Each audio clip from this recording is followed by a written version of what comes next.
ওয়ালা তামুতুন্না ইল্লা ওয়া আনতুম মুসলিমুন, এবং কান খুলে শুনে নাও, খাঁটি মুসলমান না হইয়া অন্ধকার কবরে আসিও না। কারণ নামে সবাই মুসলমান, যদি কামে মুসলমান না হই এই মুসলমানের কোনো দাম নাই।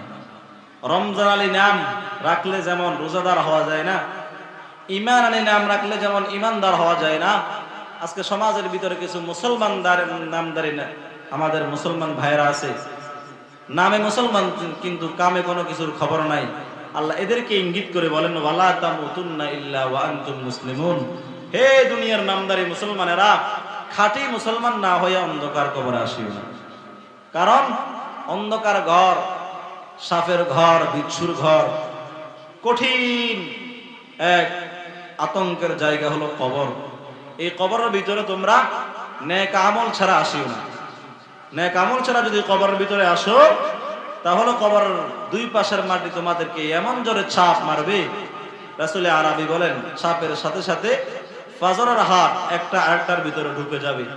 ওই দিন চিৎকার করলে, কান্নাকাটি করলে কোনো লাভ হবে না। এজন্য দুনিয়াতে আমার আল্লাহ বারবার উলামায়ে কেরামের মাধ্যমে, নবীজের মাধ্যমে, ওয়াজের মাধ্যমে, জুমার মাধ্যমে বিভিন্ন সময় মুসলমানদেরকে জানায় দেয়, হে ইমানদারেরা, আল্লাহকে ভয় করো, আল্লাহকে ভয় করো। কারণ আল্লাহকে ভয় না করে যদি কবরে যাও, খাসিরাত দুনিয়া ওয়াল আখিরাহ, দুনিয়াও তোমার জন্য ধ্বংস, পরকালও তোমার জন্য ধ্বংস। নাহমাদুহু ওয়া নাস্তাঈনুহু ওয়া নাস্তাগফিরুহু ওয়া নু'মিনু বিহি ওয়া নাতাওয়াক্কালু আলাইহি ওয়া নাউযু বিল্লাহি মিন শুরুরি আনফুসিনা ওয়া মিন সাইয়্যাতি আ'মালিনা। من يهده الله فلا مضل له ومن يضلله فلا هادي له ونشهد أن لا إله إلا الله وحده لا شريك له ونشهد أن سيدنا وسندنا وحبيب ربنا وطبيبنا وطبيب قلوبنا ومولانا محمدا عبده ورسوله. أما بعد فأعوذ بالله من الشيطان الرجيم. بسم الله الرحمن الرحيم. يا أيها الذين آمنوا اتقوا الله حق تقاته ولا تموتن إلا وأنتم مسلمون. وقال رسول الله صلى الله عليه وسلم الكيس من دان نفسه وعمل لما بعد الموت والعاجز من أتبع نفسه هواها وتمنى على الله أو كما قال النبي عليه الصلاة والسلام. اللهم صل على محمد وعلى آل محمد كلما ذكره الذاكرون وكلما غفل عن ذكره الغافلون. سبحانك لا علم لنا إلا ما علمتنا إنك أنت العليم الحكيم. رہے میرے مسکن حوالی کعبہ بنے میرے مدفن دیار مدینہ بلغ العلا بکمالہ كشف الدجى بجماله حسنت جميع خصاله. صلوا عليه وآله بلغ العلا بكماله كشف الدجى بجماله حسنت جميع خصاله صلوا عليه وآله درفشانی نے تیرے قدم رو قدریا کر دیا دل کو روشن کر دیا کو بینا کر دیا بلغ العلا بکمالہ كشف الدجى بجماله حسنت جميع خصاله صلوا عليه وآله آدم کے لیے فخر یہ عالی نسبی ہے آدم کے لیے فخر یہ عالی نسبی ہے مکی مدنی حاشمی و مطلبی ہے پاکیزہ طرز عرش سما جنت فردوس پاکیزہ طرز عرش سما جنت فردوس آرام گہے پاک رسول عربی ہے بز جائے تیرے چیٹو سے آئے ابر کرم آج بز جائے تیرے چیٹو سے آئے ابر کرم آج جو آگ میرے سینوں میں مدت سے لگی ہے جو آگ میرے سینوں میں مدت سے لگی ہے گلزار گنا برگ شجر کس نے بنایا گلزار گنا برگ شجر کس نے بنایا طالب مویسی کا ہو یہ سب جس نے بنایا طالب مویسی کا ہو یہ سب جس نے بنایا আলহামদুলিল্লাহ দয়াময় রব্বুল আলামিনের দরবারে শুকর গুজার করছি যে আল্লাহ পাক আমাকে আপনাকে দয়া করে মায়া করে ভালোবেসে এই পবিত্র কোরআন ও হাদিসের বাগানে আমাদেরকে সমবেত হওয়ার তৌফিক দান করেছেন এই জন্য সকলে অন্তরস্থল থেকে কালিমাতুশ শুকর উচ্চারণ করে বলি আলহামদুলিল্লাহ মেরে মুহতারাম সম্মানিত আমার বাবারা যুবক ভাইরা পর্দার আড়ালের মা ও বোনেরা সংক্ষিপ্ত সময়ে আপনাদের সম্মুখে বসেছি কোরআন ও হাদিসের আলোকে কিছু কথা বলার আল্লাহ পাক আমাকে ইখলাসের সহিত কিছু কথা বলার আপনাদের সবাইকে আমলের নিয়তে শ্রবণ করার তৌফিক দান করুন সকলে বলি আমিন মেরে মুহতারাম ভূমিকায় সময় না নিয়ে আমি সরাসরি আমার তিলাওয়াতকৃত আয়াতের ভিতরে প্রবেশ করব এবং আপনাদেরকে সহিহ সহিহ কিছু কথা বলার সবক শোনানোর চেষ্টা করব ইনশাআল্লাহ আল্লাহ পাক আমাকে সহিহ কথা বলার আপনাদের সবাইকে আমলের নিয়তে শোনার তৌফিক দান করুন সকলে বলি আমিন সম্মানিত মুসল্লিয়ানে কেরাম এই পবিত্র জান্নাতের বাগান কোরআনের মাহফিল প্রতি বছর প্রতি মাসে প্রতিদিন হয় না বাৎসরিক একদিন আয়োজন করেন অনেক কষ্ট ক্লান্ত করে কমিটিগণ এলাকাবাসী মুহিব্বিনগণ আপনাদেরকে ওয়াজ শোনানোর জন্য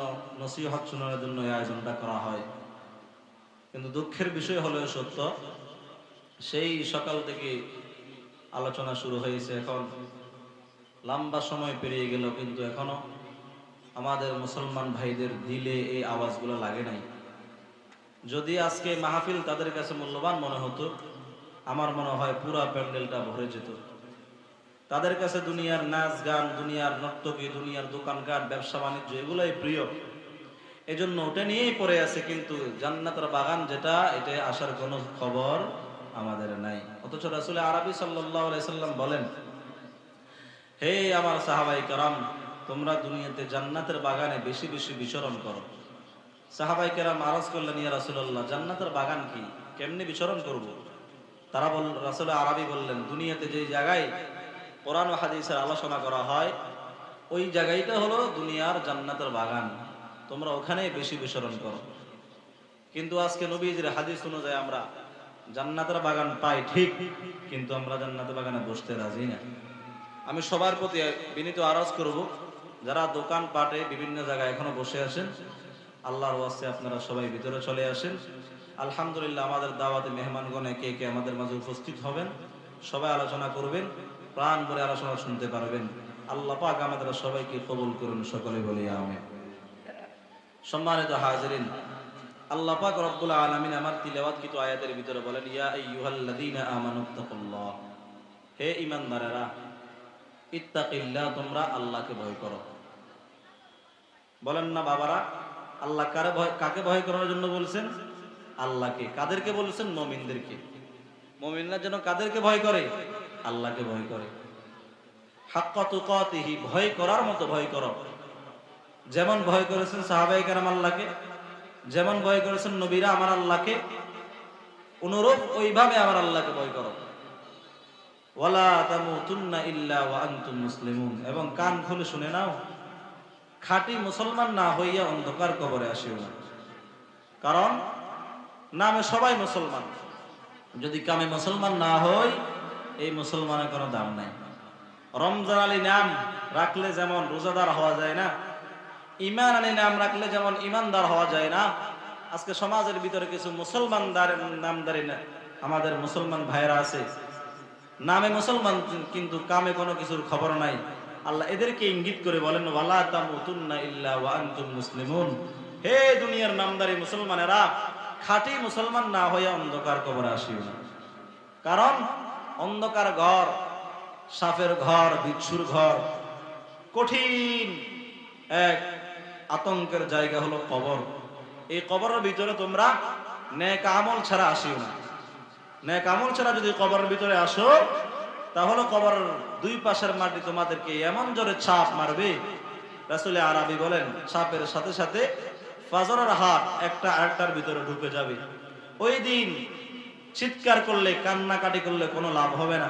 এজন্য দুনিয়াতে আমার আল্লাহ বারবার উলামায়ে কেরামের মাধ্যমে, নবীজের মাধ্যমে, ওয়াজের মাধ্যমে, জুমার মাধ্যমে বিভিন্ন সময় মুসলমানদেরকে জানায় দেয়, হে ঈমানদারেরা, আল্লাহকে ভয় করো, আল্লাহকে ভয় করো। কারণ আল্লাহকে ভয় না করিয়ে যদি কবরে যাও, খাসিরাত দুনিয়া ওয়াল আখিরা, দুনিয়াও তোমার জন্য ধ্বংস, পরকালও তোমার জন্য ধ্বংস। এজন্য আমার আল্লাহ বলেন, আল্লাহকে ভয় করার মতো ভয় করো। যদি আল্লাহকে ভয় করতে পারো, একটা ভয় আমার আল্লাহর কিনারায় তোমার যদি কান্না পৌঁছতে পারে, এই ভয়ের বিনিময়ে আমার আল্লাহ তোমার জীবনের সব গুনাহগুলো মাফ করে দিবেন। সুবহানাল্লাহ। এজন্য আল্লাহকে ভয় করতে হবে। বলে আল্লাহকে ভয় করতে হলে বহু টাকার দরকার হয় না, ঈমানদার হতে হলে অনেক টাকা পয়সার প্রয়োজন হয় না, আল্লাহর খাঁটি বান্দা হতে হলে চেহারা সুন্দর হতে হয় না, আল্লাহর খাঁটি বান্দা হলে অনেক দামি নামি লোক হওয়ার দরকার হয় না। বল আল্লাহর যদি খাঁটি আশিক হতে হয়, শুধু কলবটা যদি পরিষ্কার থাকে, কলব পরিষ্কারের বিনিময় আমার আল্লাহ তাকে খাঁটি ঈমানদার বানায় দেন। জোরে কোন সুবহানাল্লাহ। সাহাবায়ে কেরামের ইতিহাস যদি আমরা পড়ি, সাহাবায়ে কেরামের ইতিহাসের ভিতরে আছে যে এমন এমন সাহাবায়ে কেরাম দুনিয়াতে ছিলেন যারা চেহারায় ছিল কুচরি কালো, কিন্তু দিলটা ছিল পরিষ্কার। এই দিল পরিষ্কারের কারণে আমার আল্লাহ এই সাহাবায়ে কেরামের মর্যাদা এত বৃদ্ধি করেছেন, এত বৃদ্ধি করেছেন, এত বাড়ায় দিয়েছেন।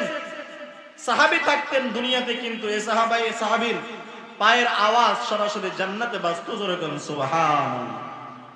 মেরাজের রজনীতে আমার মায়ের নবী যখন জান্নাত জাহান্নাম সফর করতেছেন, জান্নাতে হাঁটতেছেন, এমন সময় কার যেন জুতার আওয়াজ শোনা যায়।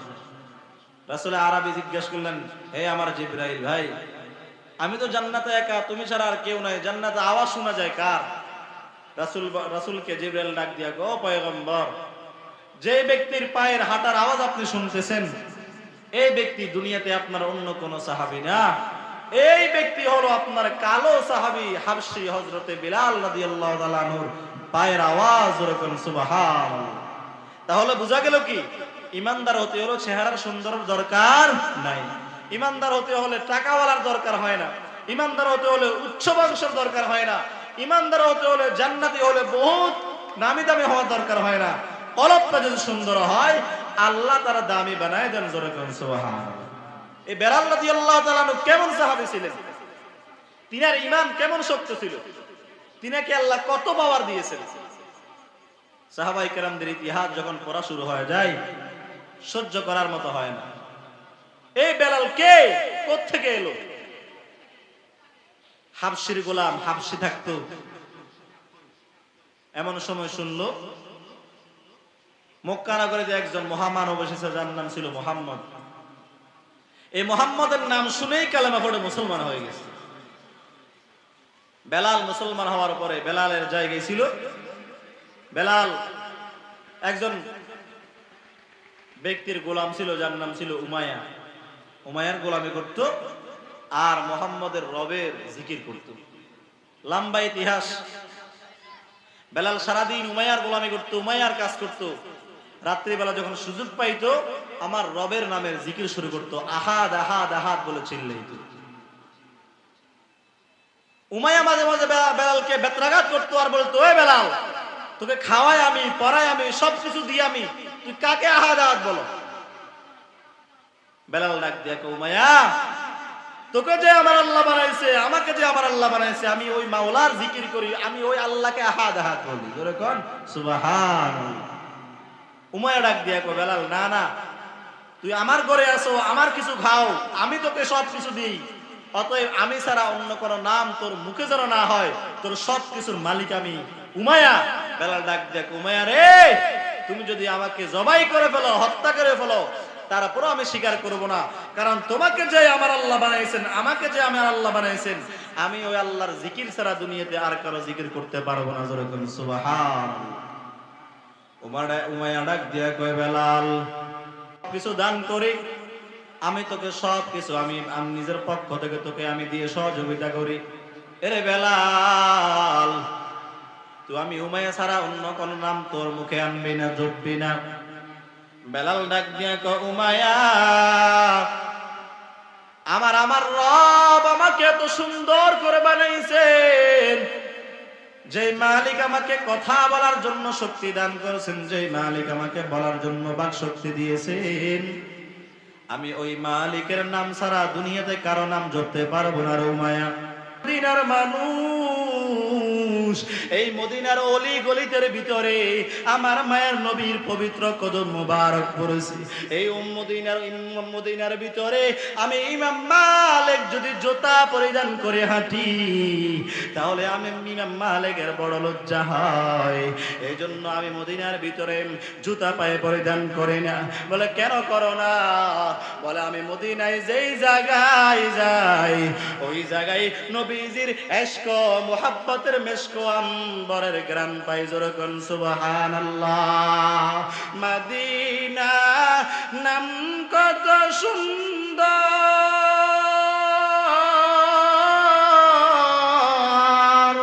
মদিনা কেড়েছে অন্তর, জানা থাকলে যেতাম মদিনায়, মদিনা যাইতে পারলাম না, মদিনা দেখতে পারলাম না, মদিনা যাইতে পারলাম না, মদিনা দেখতে পারলাম না। আমি অসহায় তাই এত দূরে রই, আমি অসহায় তাই এত দূরে রই, শুধু সালাম জানাই, মদিনা যাইতে পারলাম না, মদিনা দেখতে পারলাম না, মদিনা যাইতে পারলাম না, মদিনা দেখতে পারলাম না। কার কার মদিনায় যাইতে আছে চায়, মন চায় আমার মাওলাকে দুটো হাত দেখান, নারায়ে তাকবীর। মনে বড় আশা ছিল যাব মদিনায়, মনে বড় আশা ছিল যাব মদিনায়। সালাম আমি করব গিয়ে, সালাম আমি করব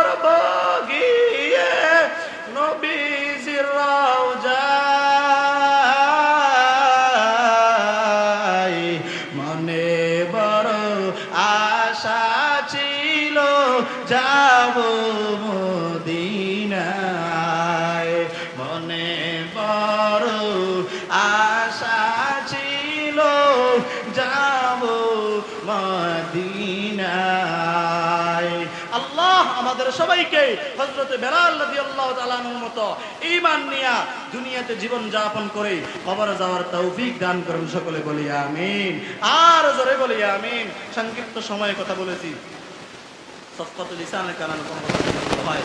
আল্লাহ পাকের কাছে ক্ষমা চাইতেছি, আপনাদের কাছে ক্ষমা চাইতেছি, দোয়া চাইতেছি আল্লাহ পাক যেন ইখলাসের সহিত কবুল করেন এবং আমাদের সবাইকে ঈমানের সহিত মৃত্যুবরণ করার তৌফিক দান করুন। সকলে বলি আমিন। ওয়া আখিরু দাওয়ানা আলহামদুলিল্লাহি রাব্বিল আলামিন। ওয়াসসালামু আলাইকুম ওয়া রাহমাতুল্লাহ।